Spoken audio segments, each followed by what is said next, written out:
안녕하십니까? 오늘도 세계 곳곳에서 굵직한 뉴스들이 쏟아지고 있습니다.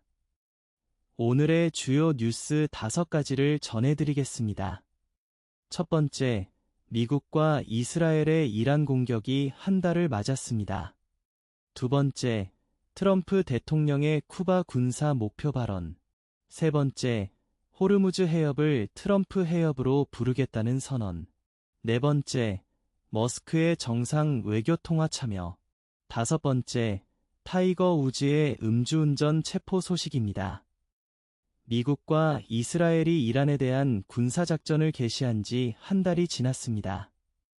이번 공격은 이라크 침공 당시 충격과 공포작전의 2배에 달하는 화력이 동원된 것으로 알려졌습니다.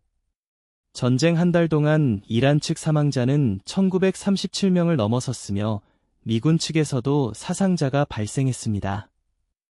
에너지 가격이 급등하고 중동 전역에서 폭력 사태가 격화되면서 전 세계에 그 영향이 미치고 있습니다. 주목할 점은 개전 이후 4주차에 미국이 처음으로 이란과의 외교 접촉을 시도했다는 것입니다. 이는 출구 전략을 모색하는 신호로 해석되고 있습니다. 이란 전쟁이 한 달째 계속되는 가운데 트럼프 대통령의 시선은 벌써 다른 곳을 향하고 있습니다. 트럼프 대통령이 쿠바를 미군의 다음 목표라고 공개적으로 발언했습니다. 이란에 대한 군사작전이 진행 중인 상황에서 또 다른 국가를 겨냥한 것이어서 국제사회에 큰 파장을 일으키고 있습니다. 이번 발언은 미국이 동시다발적인 군사 개입 가능성을 시사한다는 점에서 외교 전문가들의 우려를 사고 있습니다.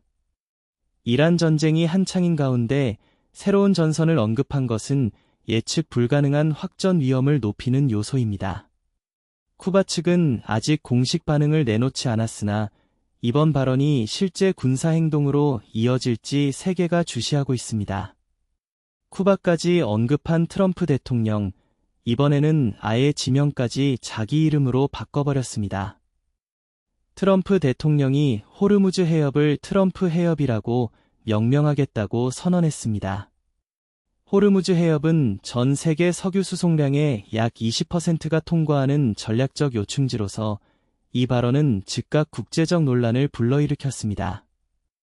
호르무즈 해협은 이란과 오만 사이에 위치해 있으며 중동 산유국들의 원유가 이곳을 거쳐 전 세계로 수출됩니다.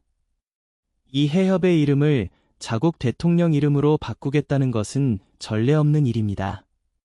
전문가들은 이 발언이 자기 브랜딩의 일환이라고 분석하면서도 주요 국제 수로에 대한 영유권 주장으로 비칠 수 있다고 경고하고 있습니다.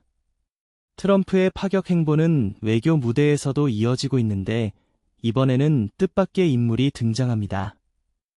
일론 머스크가 트럼프 대통령과 인도 모디 총리 간의 전화통화에 함께 참여한 사실이 알려졌습니다. 두 나라 정상 간 외교통화에 민간 기업인이 동석한 것은 매우 이례적인 일입니다.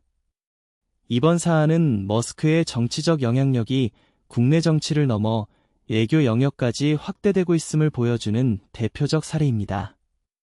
선출되지 않은 기업인이 국가 간 외교에 관여하는 것에 대한 우려의 목소리도 나오고 있습니다. 통화의 구체적 내용은 공개되지 않았으나 머스크의 사업 이해관계가 외교적 판단에 영향을 미칠 수 있다는 지적이 제기되고 있습니다. 정치 소식에 이어 스포츠계에서도 충격적인 소식이 전해졌습니다. 메이저 대회 15회 우승의 골프 전설 타이거 우즈가 플로리다 자택 인근에서 음주운전 혐의로 체포되었습니다. 그가 몰던 랜드로버 SUV는 트레일러를 추월하던 중 충돌한 뒤 전복된 것으로 확인되었습니다. 다행히 우즈 본인은 부상을 입지 않았으나 현장에서 실시된 검사에서 음주 반응은 나오지 않았습니다. 다만 약물이나 처방약 복용에 의한 운전장애가 의심되는 상황이며 우즈는 소변 검사를 거부한 것으로 알려졌습니다.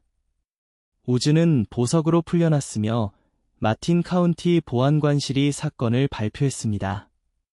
과거에도 유사한 사고 이력이 있는 우즈에게 이번 체포는 또 한 번의 위기가 될 것으로 보입니다.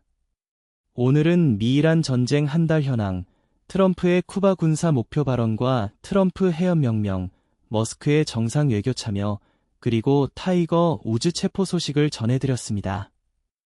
지금까지 오늘의 뉴스 다이제스트였습니다.